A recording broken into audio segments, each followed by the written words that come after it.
Hai teman-teman, selamat datang di vlog kali ini. Hari ini kita akan mengunjungi salah satu masjid bersejarah di Kalimantan Selatan, yaitu Masjid Sultan Syuriansyah.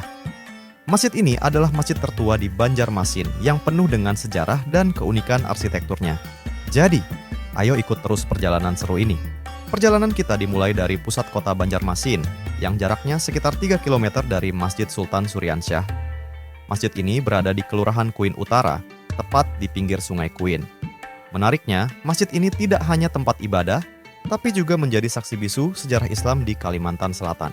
Untuk sampai ke masjid ini, kita melewati berbagai spot menarik. Salah satunya adalah kawasan sungai yang menjadi ciri khas Banjarmasin, kota seribu sungai. Sungai Kuin ini sendiri memiliki peran penting dalam sejarah penyebaran Islam di daerah ini. Seperti yang bisa kalian lihat, banyak rumah-rumah tradisional di sekitar sini yang dibangun di atas air, atau yang biasa disebut rumah panggung.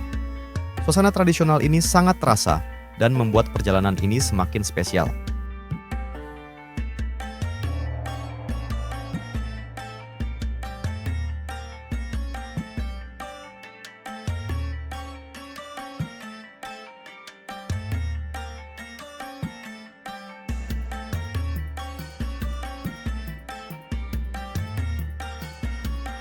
Masjid Kuin merupakan salah satu dari 3 masjid tertua yang ada di kota Banjarmasin pada masa Mufti Jamaluddin, Mufti Banjarmasin. Masjid yang lainnya adalah Masjid Besar, Cikal Bakal Masjid Jami Banjarmasin, dan Masjid Basirih. Kekunuhan masjid ini dapat dilihat pada 2 buah inskripsi yang tertulis pada bidang berbentuk segi 8 berukuran 50 cm x 50 cm, yakni pada 2 daun pintu Lawang Agung. Kedua inskripsi ini menunjukkan pada hari Senin, tanggal 10 Sya'ban, 1159 Hijriah, 1744 Masehi. Telah berlangsung pembuatan Lawang Agung, pintu utama, oleh Kiai Demang Astungkara pada masa pemerintahan Sultan Sepuh Panembahan Badarul Alam atau Sultan Tamjidullah Liman. Dan akhirnya, kita tiba di tujuan kita, Masjid Sultan Syuriansyah. Masjid ini didirikan pada abad ke-16 oleh Sultan Syuriansyah, raja pertama kerajaan Banjar yang memeluk agama Islam. Masjid ini sangat unik karena memiliki bentuk atap tumpang atau bertingkat, yang menjadi ciri khas masjid-masjid tua di Kalimantan. Arsitekturnya memang sangat khas, dengan pengaruh budaya lokal dan nuansa Islam yang sangat kental. Masjid ini juga dibangun menggunakan kayu ulin, yang terkenal sangat kuat dan tahan lama. Kayu ulin ini juga banyak digunakan pada bangunan-bangunan tradisional di Kalimantan. Jadi tak heran jika masjid gaya atap tumpang ini terkesan ada pengaruh Hindu, sebab Majapahit memang didominasi ajaran Hindu, lalu gaya ini terbawa hingga sekarang. Begitu juga ketika Anda melihat bangunan masjid di daerah Banua Lima, yang dibangun oleh Khatib Dayan dan teman-temannya juga mengikuti pola yang sama, atap bertumpang.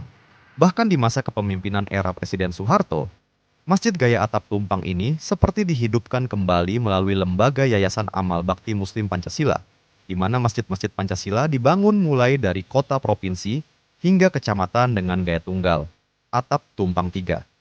Sedang masjid berkubah biasanya dibangun oleh masyarakat secara gotong royong dengan modifikasi bangunan yang lebih beragam tentunya.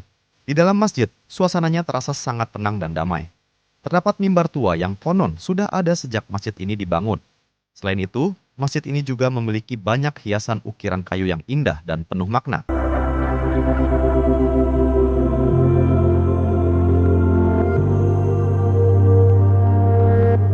Tampang segi 8 dengan lebar sekitar 30 cm. Tiang ini mengalami kerusakan terutama di bagian bawah atau kakinya. Tetapi oleh masyarakat setempat, rupanya diselamatkan dengan membungkus bagian yang rusak itu dengan beton bertulang. Tiang utama lainnya juga terbuat dari kayu ulin dengan penampang persegi 4. Lebarnya bervariasi antara 8 cm x 8 cm sampai 15 cm kali 15 cm, juga dalam kondisi rusak parah. Untuk selasarnya, tiang yang digunakan adalah tiang beton bertulang yang kondisinya relatif masih baik. Begitu juga dengan lantai bangunan induknya, yang terbuat dari papan ulin yang sebagian besar sudah lapuk pula. Sedangkan untuk bagian selasar dan teras lantainya terbuat dari ubin. Dinding bangunan sebagian besar menggunakan dinding bata. Pada bagian mihrabnya yang relatif masih baru digunakan dinding papan ulin yang dilapisi semen dan keramik. Sedangkan dinding bagian atas bangunan menggunakan papan ulin saja. Jadi, itulah perjalanan kita hari ini ke Masjid Sultan Suryansyah. Masjid yang penuh sejarah dan keindahan arsitektur tradisional. Semoga kalian menikmati vlog ini dan jangan lupa untuk like, komen, dan subscribe untuk mengikuti perjalanan seru berikutnya. Sampai jumpa di vlog selanjutnya.